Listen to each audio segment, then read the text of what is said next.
Hello दोस्तों, welcome back on we learner.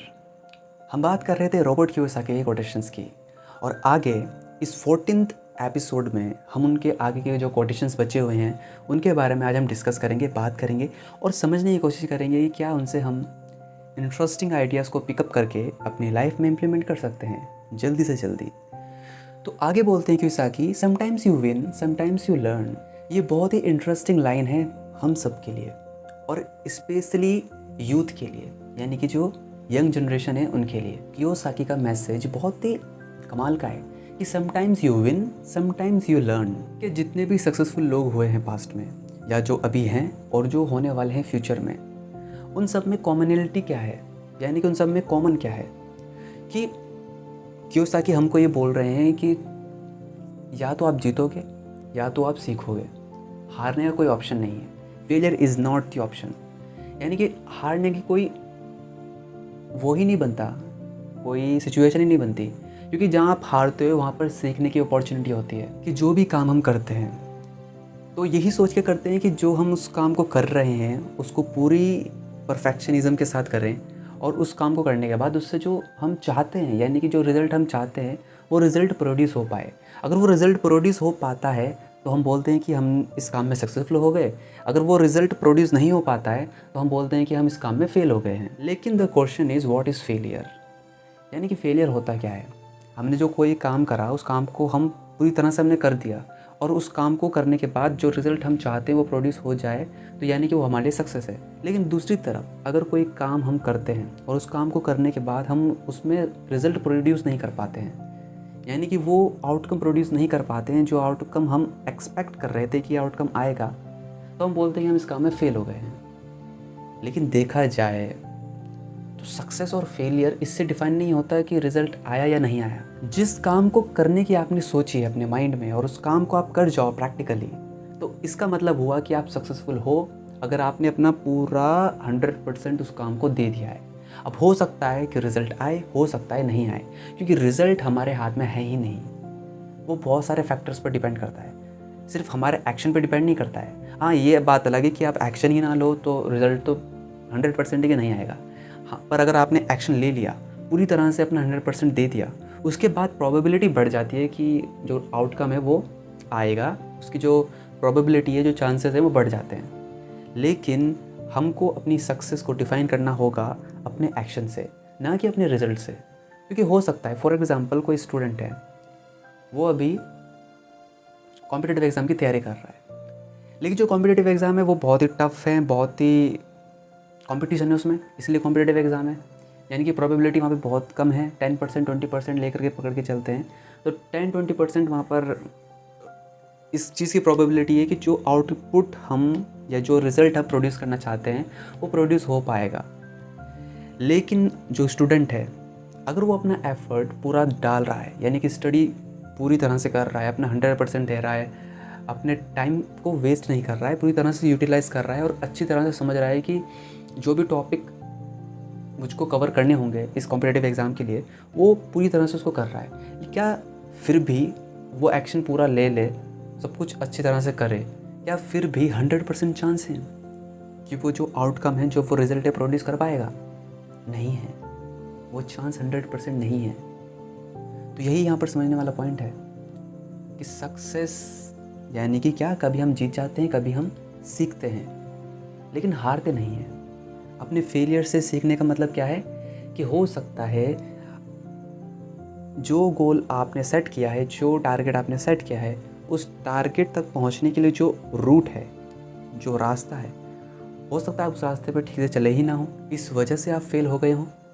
या हो सकता है कि आपने एक्शन तो पूरा लिया, जो भी उस टास्क तक पहुंचने के लिए, उस गोल तक पहुंचने के लिए करना था, वो सब कुछ किया, लेकिन फिर भी रिज़ल्ट नहीं आया।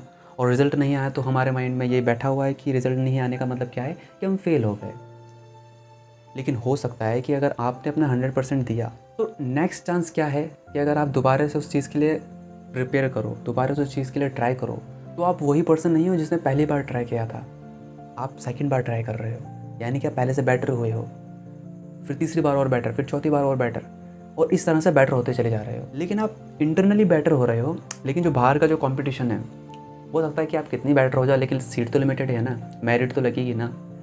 हो सकता है कि वहाँ पर जॉब की रिक्वायरमेंट है 10 लोगों की और अप्लाई किया है 1000 लोगों ने। 1000 लोगों में से 100 लोगों को मतलब कि वो अच्छे से एग्ज़ाम को क्लियरफाई कर पाए, अच्छी तरह से जो भी क्राइटेरिया था उसको मीट कर पाए, लेकिन 100 लोगों को तो जॉब नहीं मिलेगी ना, 10 लोगों को ही मिलेगी। तो इसलिए जो मेरिट लगेगी उसमें से 90% लोग बाहर हो जाएंगे। अब जिन्होंने बहुत मेहनत करी है, जिन्होंने बहुत ही दोबारा दोबारा ट्राई करा है उसी चीज़ के लिए, तो वो क्या बोल रहे हैं कि हम तो फेल हो गए, हम जो चाहते थे हमको तो मिला ही नहीं। तो यही गलत चीज़ है कि हमको नहीं मिला, वजह इसके कि आपको बोलना चाहिए कि मैंने अपने 100% दिया है। यानी कि मैं 1 साल तक, 2 साल तक, 3 साल तक एक काम पे रुक सकता हूँ, वहाँ पर अपनी अटेंशन दे सकता हूँ, अपनी कंसंट्रेशन पावर को यूज़ कर सकता हूँ। तो अगर मैं यहाँ पर यूज़ करके इस एग्ज़ाम को पढ़ने के लिए, इस एग्ज़ाम में जो भी ज़रूरतें थी मैंने उस सबको पूरा किया, तो इसी तरह से अगर मैं यहाँ पर फेल हो गया क्योंकि कंपटीशन इतना ज़्यादा था, तो अगर मैं किसी ऐसी फील्ड में जाऊँगा जहाँ पर कंपटीशन बहुत कम है और इसी स्किल्स को, यानी कि इसी मेरे जो थॉट प्रोसेस है उसको मैं जब एग्जीक्यूट करता हूँ, तो अगर मैं उस फील्ड में अपने उन थॉट्स को, उन आइडियाज़ को एग्जीक्यूट करूँगा तो रिज़ल्ट प्रोड्यूस हो जाएगा, क्योंकि वहाँ पर कंपटीशन बहुत कम। फॉर एग्जांपल मैं अपना एग्जांपल दूँ अगर, तो जैसे कि अभी वीडियो शूट हो रही है, तो अभी मैं अपना जो काम है उसको पूरी तरह से कर रहा हूँ, तो इसका मतलब मैं सक्सेसफुल हूँ। बजाय इसके कि मैं अपनी सक्सेस को इससे डिफ़ाइन करूँ कि जब इसमें व्यूज़ आएंगे, जब लोग लाइक करेंगे, जब लोग कमेंट करेंगे, तो मैं बोलूँगा कि हाँ मैं अच्छा इन्फ्लुएंसर हूँ या अच्छा यूट्यूबर हूँ या एक अच्छा स्पीकर हूँ। बजाय इसके कि मैं अपने आप को कॉन्स्टेंटली इम्प्रूव करता चला जाऊँ। पहले की वीडियोज़ के मुकाबले जो आने वाली वीडियोज़ होंगी, जो अभी आ रही हैं, उनमें अगर मैं इम्प्रूव कर पा रहा हूँ, उन वीडियोज़ में अगर इम्प्रूवमेंट हो पा रही है, तो इसका मतलब मैं सक्सेसफुल हूँ। क्योंकि इम्प्रूवमेंट ही तो ज़रूरी है, लर्निंग ही तो ज़रूरी है। सक्सेस अगर हमको मिल जाती है तो सक्सेस में क्या प्रॉब्लम है? क्या सक्सेस में कोई प्रॉब्लम नहीं है? सक्सेसफुल होने के बाद अगर हम अपनी सक्सेस से ना सीखें तो वही सक्सेस फेलियर बन जाती है। और अगर जो फेलियर है उससे हम सीख लें, क्योंकि फेलियर तो तभी आता है ना जब हम सीखते नहीं हैं। 90% से ज़्यादा बिजनेसेस 5 साल के अंदर अंदर फेल हो जाते हैं। क्यों फेल हो जाते हैं? क्योंकि जो बिज़नेस करता है वो बिज़नेस को समझता ही नहीं कि बिज़नेस मतलब क्या। बिज़नेस मतलब समझते हैं कि मतलब बहुत सारा पैसा, बिना काम करे पैसा मिलेगा, सोते सोते पैसा मिलेगा, हम सोए रहेंगे पैसा आता रहेगा, पैसिव इनकम, ये बिज़नेस से कनेक्टेड है। तो तब जा कर के लोग 90% जो लोग हैं वो इसीलिए बिज़नेस में जाते हैं क्योंकि सेल्फ इंटरेस्ट होता है। कंज्यूमर पे फोकस थोड़ी ना होता है, कस्टमर पे फोकस थोड़ी ना होता है कि मार्केट में क्या डिमांड है, यानी कि मार्केट को क्या चाहिए, मार्केट में किस चीज़ की वैल्यू होगी, किस प्रोडक्ट की, किस सर्विस की वैल्यू होगी, वो तो समझते नहीं है। तो इसलिए 90% बिजनेस फेल हो जाते हैं, क्योंकि वो बिज़नेस करना जानती ही नहीं कि बिज़नेस करते कैसे हैं, बिज़नेस होता क्या है, बिज़नेस वर्क कैसे करता है।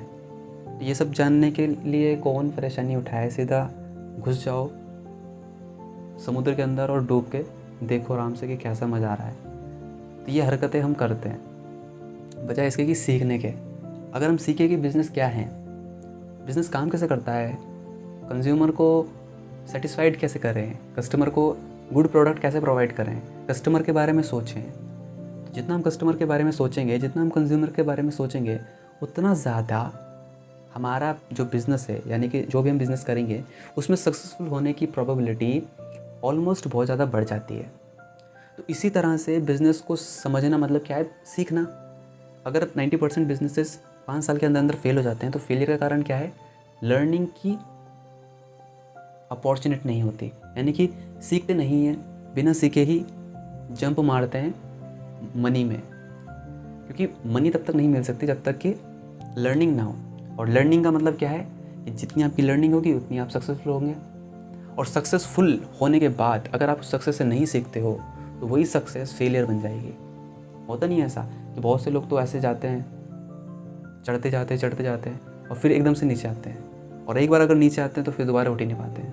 तो वो इसलिए होता है क्योंकि जब बढ़ रहे थे तो सीख रहे थे, यानी कि तभी बढ़ रहे थे, सीख रहे थे तो आगे बढ़ रहे थे। लेकिन जब एक बार बढ़ गए, ऊंचाई पर पहुंच गए, फिर सीखना बंद कर दिया। क्योंकि फेलियर से सीखना तो बहुत आसान है, लेकिन सक्सेस से सीखना is not a small thing. यानी ये कोई हलवा नहीं है अपनी सक्सेस सीखना, क्योंकि जब हम सक्सेसफुल हो जाते हैं तो हमको लगता है कि यार हमें तो सब पता है। स्टीव जॉब का नहीं है, स्टे हंग्री स्टे फुलिश, यानी कि हंग्री रहो, भूखे रहो और सीखने के लिए तैयार रहो हमेशा। तो इसी वजह से ये जो लेजेंडरी हो जाते हैं कई कई एंटरप्रेन्योर्स, वो हमेशा अपनी कॉन्टीन्यूस लर्निंग पे फोकस करते हैं। कोई भी पर्सन हो चाहे जो सक्सेसफुल होगा, वो फेलियर से भी सीखते हैं, सक्सेस से भी सीखते हैं। ऐसे ऐसे चलती है उनकी गाड़ी, ऐसे ऐसे ऐसे ऐसे ऐसे ऐसे ऐसे ऐसे। फेलियर भी और सक्सेस भी दोनों के दोनों फंसाने वाली चीज़ें हैं, क्योंकि हम चाहते तो सक्सेस हैं, लेकिन सक्सेस तब तक नहीं मिल सकती जब तक कि हम लर्निंग पे फोकस ना करें। और हमको बिना लर्निंग पे फोकस करे क्या मिलता है? फेलियर। और फेलियर का मतलब क्या है कि वो इशारा कर रहा है कि भैया सीख लो कुछ, अपनी लर्निंग पे फोकस कर लो। और जैसे हम लर्निंग करते हैं तो हमको सक्सेस मिल जाती है, सक्सेस मिलती है तो हम लर्निंग को छोड़ देते हैं, लर्निंग को जैसे ही छोड़ते हैं यानी कि सीखने को जैसे ही छोड़ते हैं तो जो सक्सेस मिली है वो फेलियर में कन्वर्ट हो जाती है। क्योंकि सक्सेस मिलते ही हमारे अंदर ईगो आ जाती है, हम पता नहीं अपने आप को क्या समझते हैं कि यार हमने तो पता नहीं क्या झंडे उखाड़ लिए। तो ये सब चीज़ें आने के बाद क्या होता है कि हमारी ग्रोथ रुक जाती है, हमको तो सब पता है। तो ये जो सिंड्रोम है तो ये बहुत ही ख़तरनाक है। तो वही कियोसाकी बोल रहे हैं, फेलियर कोई भी नहीं होता है जब तक कि आप सीख रहे हो अपने फेलियर से।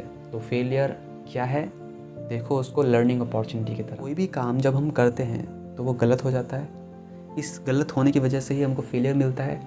तो फेलियर इशारा कर रहा है कि भैया ये जो गलत काम किया है उसको देखो, सही करो, सीखो और सीख करके उस काम को अच्छे से करो। और जब वो काम परफेक्ट हो जाएगा तो फेलियर हट करके सक्सेस आ जाएगी। यानी कि फेलियर क्या है, जैसे कि डार्कनेस, और लर्निंग क्या है, लाइट। जहाँ पर लर्निंग होगी वहाँ पर फेलियर नहीं हो सकता, जहाँ पर लर्निंग होगी वहाँ पर सक्सेस भी नहीं हो सकती। अब बड़ा उल्टा लगेगा सुनने में कि जहाँ पर लर्निंग होगी वहाँ पर सक्सेस भी नहीं होगी। क्यों नहीं होगी सक्सेस? क्योंकि सक्सेस अगर होगी तो वहाँ पर लर्निंग नहीं होगी, और अगर लर्निंग हो जाए तो सक्सेस नहीं होगी। क्योंकि आपको पता चल जाएगा कि सक्सेस के साथ प्रॉब्लम क्या है, कि हम सक्सेस पाते ही सीखना बंद कर देते हैं। हम मंजिल पर पहुँचते ही फिर हमारे पास कोई और मंजिल है ही नहीं, फिर हम कहाँ जाएं? अगर हमारा एक ही गोल है, हमारा एक ही पर्पस है, वो फुलफ़िल हो जाए तो उसके आगे फिर लाइफ मीनिंगलेस लगती है।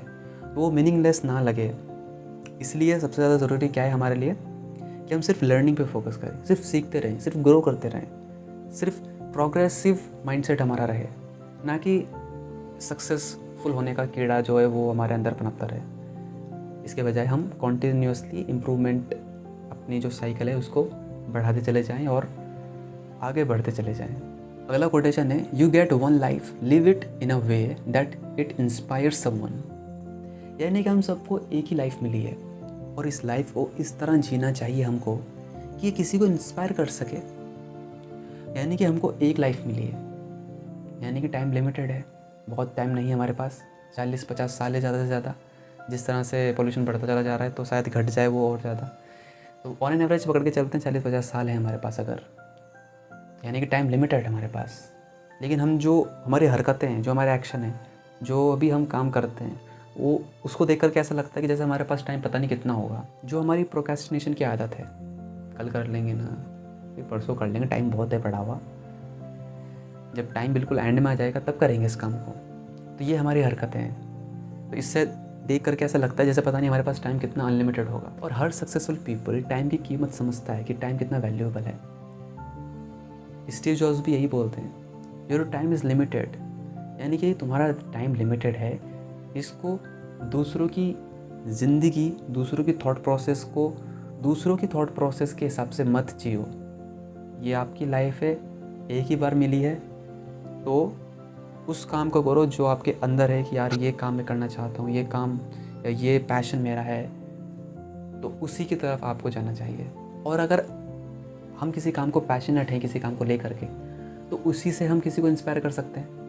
अब हो सकता है कि आप कोई ऐसा काम कर रहे हो या ऐसी लाइफ जी रहे हो जो आपको खुद ही पसंद नहीं है, तो सामने वाला आपको देख करके इंस्पायर तो बहुत दूर की बात है, वो डीमोटिवेट हो जाएगा। अब बड़ा कमाल का है कि इंस्पिरेशन एंड मोटिवेशन दोनों में फ़र्क क्या है। अगर आप गूगल में सर्च करोगे what is the meaning motivation and inspiration, दोनों की एक ही हिंदी में मीनिंग निकलेगी, प्रेरणा। प्रेरणा मोटिवेशन और इंस्पिरेशन क्या दोनों का मतलब प्रेरणा होता है? हाँ, दोनों का मतलब प्रेरणा ही होता है, लेकिन वो प्रेरणा अलग अलग होती है। अब आप बोलोगे अलग अलग का मतलब क्या है? एक है मोटिवेशन, यानी कि हमसे जो बाहर है, हमसे जो अलग है, उस चीज़ को जो हम पाना चाहते हैं वो बाहर है। नेम, फेम, मनी बाहर है, ये सब चीज़ें बाहर हैं और इसके पीछे हम भाग रहे हैं गोल बना करके। हमारा जो मोटिव है वो बाहर है, तो ये मोटिवेशन हुआ। और ये मोटिवेशन ख़त्म हो जाएगा उस दिन जिस दिन हम उस गोल को अचीव कर लेंगे, जो हमारे अंदर मोटिवेशन है उस चीज़ को पाने का। और जिस दिन हमने उस चीज़ को पा लिया तो हमारा मोटिवेशन ख़त्म हो जाएगा, क्योंकि हमने वो चीज़ पा ली है। लेकिन दूसरी तरफ इंस्पिरेशन है, वो भी प्रेरणा ही है। लेकिन मोटिवेशन में क्या फ़र्क है? मोटिवेशन भगाता है बाहर की तरफ। इंस्पिरेशन क्या होता है? इंस्पिरेशन निकलता है अंदर से, यानी कि हमारे इनर सेल्फ से, हमारे माइंड के बिल्कुल जो सबसे कोर है, यानी कि जहाँ पर एनर्जी का सोर्स है, वहाँ से इंस्पिरेशन निकलती है।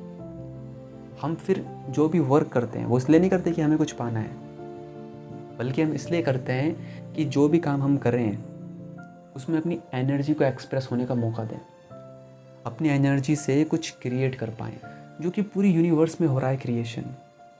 अब देखो, आप सन से पूछो, सूरज से पूछो कि भैया क्यों सुबह रोज़ निकलते हो, क्यों घूम रहे हो पूरी गैलेक्सी में, क्यों रोटेट हो रहे हो बार बार, क्या मोटिवेशन है तुम्हारा? चांद से पूछो कि तुम्हारा क्या मोटिवेशन है कि पृथ्वी के चक्कर लगा रहे हो। पृथ्वी से पूछो तुम्हारा क्या मोटिवेशन है कि अपनी एक्सेस में घूम रही हो। एक फूल से पूछो तुम्हारा क्या मोटिवेशन है, क्यों खुशबू दे रहे हो, क्यों खिलते हो। एक पेड़ से पूछो, एक ट्री से पूछो कि तुम क्यों ग्रो हो रहे हो। प्लांट से पूछो क्यों बढ़ रहे हो, तो बोले मोटिवेशन। उनको मोटिवेशन की ज़रूरत नहीं है, हम बुद्धू लोगों को ही मोटिवेशन की ज़रूरत है। बजाय वो इंस्पायर हैं, उनके जो अंदर एनर्जी वो एक्सप्रेस होती चली जा रही है। फॉर एग्जांपल, मैं ये जो वीडियो शूट कर रहा हूँ इसमें मोटिवेशन क्या है? कुछ भी नहीं है, बट इंस्पिरेशन है कि मुझे अपने आप को एक्सप्रेस करना है, मुझे अपनी थॉट प्रोसेस को इम्प्रूव करना है। तो लग सकता है कि तो मोटिवेशन हुआ ना, कि आपको अपनी थॉट प्रोसेस को इम्प्रूव करना है, अपने आप को एक्सप्रेस करना है। नहीं, इंस्पिरेशन का मतलब क्या है? अगर मैं ये काम ना करूँ तो और क्या करूँगा बताओ? फॉर एग्ज़ाम्पल, कोई पर्सन है, उसको बोल देंगे यार तुम 8 घंटे अपना सो के आ जाना, तुम्हारे लिए जॉब है। और जॉब क्या है कि इस बेड पे लेट जाओ 10 घंटे के लिए बिना अपनी एक उंगली हिलाए भी, यानी कि बिना अपने हाथ को हिलाए भी, पूरे शरीर को स्टिल एकदम ऐसा रखना है कि बिल्कुल डेड हो जैसे। तो आप उल्टा पैसे दोगे, भैया जी माफ़ करो, मैं नहीं रह सकता अपने आप को एक्सप्रेस करे बिना। यानी कि जो भी हमारे अंदर एनर्जी है वो एक्सप्रेस होना चाहती है। जो भी हम फूड कंज्यूम करते हैं उसमें एनर्जी है, और उस फूड की एनर्जी को जब हम कंज्यूम करते हैं तो हमारी रिस्पॉन्सिबिलिटी है, क्योंकि वो फूड क्या है? इस नेचर का है। एनर्जी किसकी है? नेचर की है। तो उस नेचर की एनर्जी को लेकर के हमारे अंदर अगर इतनी रिस्पॉन्सिबिलिटी नहीं है कि उस एनर्जी को हम एक्सप्रेस कर पाएँ, कुछ क्रिएट कर पाएँ, क्योंकि वो फूड भी तो कैसे क्रिएट हुआ है? ऑटोमेटिक क्रिएट हुआ है। अब कोई बोलेगा कि ये फूड किसने क्रिएट करा है, क्यों क्रिएट करा है? वो क्रिएट होता है, अपना आप क्रिएशन चल रही है। तो इसी तरह से वो फूड जब हम कंज्यूम करते हैं तो ये हमारी रिस्पॉन्सिबिलिटी बनती है कि हम भी अपने आप को एक्सप्रेस करें, कुछ क्रिएट करें, कुछ प्रोडक्टिव करें, कुछ ऐसा करें कि जिससे कि कोई अदर पर्सन हमसे इंस्पायर हो पाए। और इंस्पायर तब होगा जब हम खुद ही इंस्पायर होंगे। अगर हम खुद ही इंस्पायर नहीं है तो किसी और को या सामने वाले इंसान को या किसी भी पर्सन को इंस्पायर कैसे करेंगे? तो ये बहुत ही इंटरेस्टिंग पॉइंट है रॉबर्ट कियोसाकी का, कि हमको एक लाइफ मिली है और इस एक लाइफ में हमको इसको इस तरह से जीना है कि किसी सामने वाले पर्सन को या किसी दूसरे पर्सन को इंस्पायर कर सके। और हम तभी जी पाएंगे जब हम खुद ही इंस्पायर होंगे। और खुद ही इंस्पायर होने का मतलब क्या है? कि हम वो काम करें जो काम करना ज़रूरी है, जो काम करना इम्पोर्टेंट है, जिस काम को करके ये जगह थोड़ी बेटर हो पाए, हमारे आने से पहले जो थी, हमारे जाने के बाद थोड़ी और बेटर हो पाए, थोड़ा हम कंट्रीब्यूट कर पाएँ। तो तभी आप बोल सकते हैं कि आपके अंदर इंस्पिरेशन है। तो आई होप आज के लिए इतना काफ़ी है। मिलते हैं नेक्स्ट एपिसोड में। Thank you for watching this video.